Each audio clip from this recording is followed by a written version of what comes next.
Assalamu alaikum او پخیر راغلی. Dear students, once again welcome to the class. Dear students, په نننی کلاس کې به زه تاسو ته د انګلیش هغه سنټنسز درښایم کم چې موږ په روزمره ژوند کې ډېر زیات استعمالو د خفګان په حالات کې.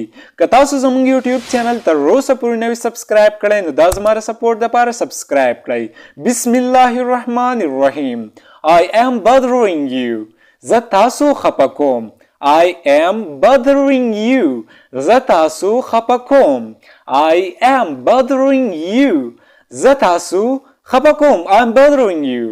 Please stop bothering me. مهرباني وکړئ ما خفه کول پرېږدئ. Please stop bothering me. مهرباني وکړئ ما خفه کول پرېږدئ یا مهرباني وکړئ ما مه خفه کوئ. Please stop bothering me. He is bothering his sister. هغه خپله خور خفه کوي. He has bothering his sister. هغه خپله خور خفه کوي. He is bothering his sister.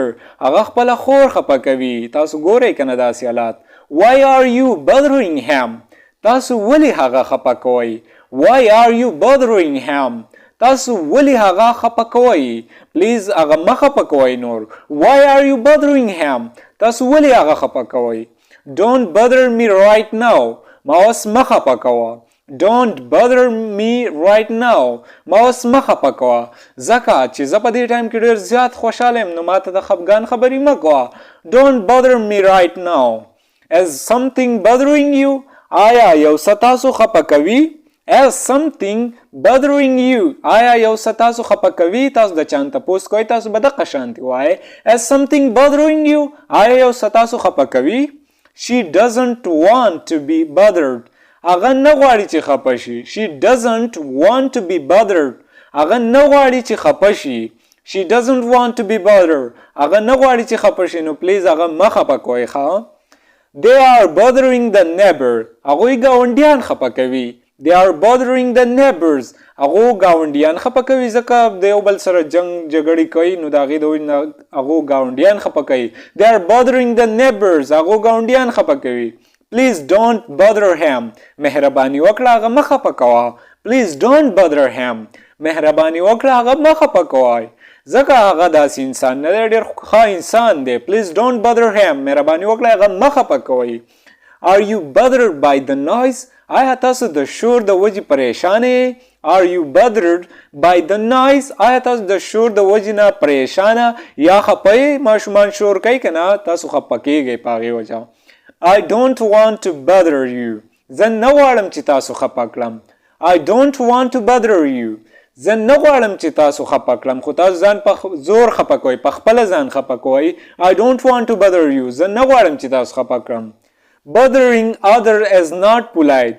د نورو خفه کول شایسته کار نه دی. Bothering others is not polite. د نور خفه کول شایسته کار نه دی یعنی نور مه خفه کوه پلیز دا کار پرېږده دا ښه نه دی. Don't let little things bother you.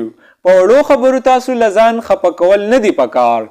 Don't let little things bother you. په وړو خبرو تاسو له ځان خفه کول نه دی پکار. د ماشومانو په شان خوی مه کوه. Why are you bothering with that? تاسو ولې په دې اړه خفه کې. Why are you bothering with that? تاسو ولې په دې اړه خفه یې یا خفه کیږئ. Why are you bothering with that? تاسو ولې په دې اړه خفه یې. I hope I'm not bothering you. زه امید لرم چې زه تاسو نه خفه کوم. I hope I'm not bothering you. زه امید لرم چې زه تاسو نه خفه کوم. I hope I'm not bothering you. زه امید لرم چې زه تاسو نه خفه کوم. Please don't bother the guest. مهرباني وکړئ میلمانه مه خفه کوئ. Please don't bother the guest. مهرباني وکړئ میلمانه مه خفه کوئ. Please don't bother the guest. She bothered by her fast. هغه د خپل تیر وخت په باره کې خفه ده.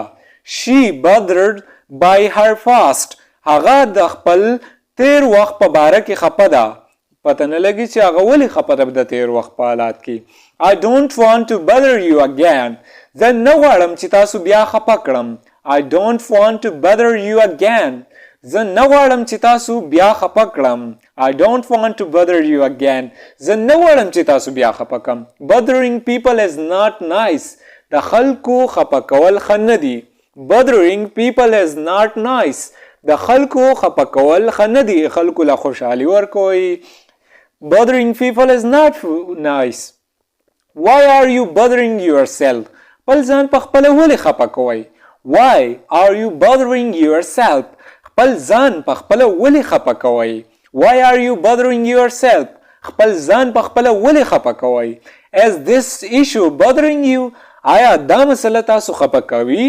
Is this issue bothering you? آیا دا مسله تاسو خپه کوي؟ ما ته ووایه کنه لږ شانتي.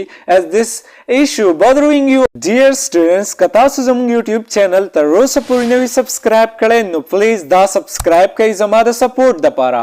په دې چینل کې به زه تاسو ته د انګلیش ګرامر ټیچ کوم، سپوکن انګلیش به درته ټیچ کوم او د انګلیش سینټنسز به درته هم ټیچ کوم. نو د ګرامر دپاره، د سپوکن انګلیش دپاره او د سینټنسز دپاره دا لازم سبسکرایب کړئ. Thanks for watching the video.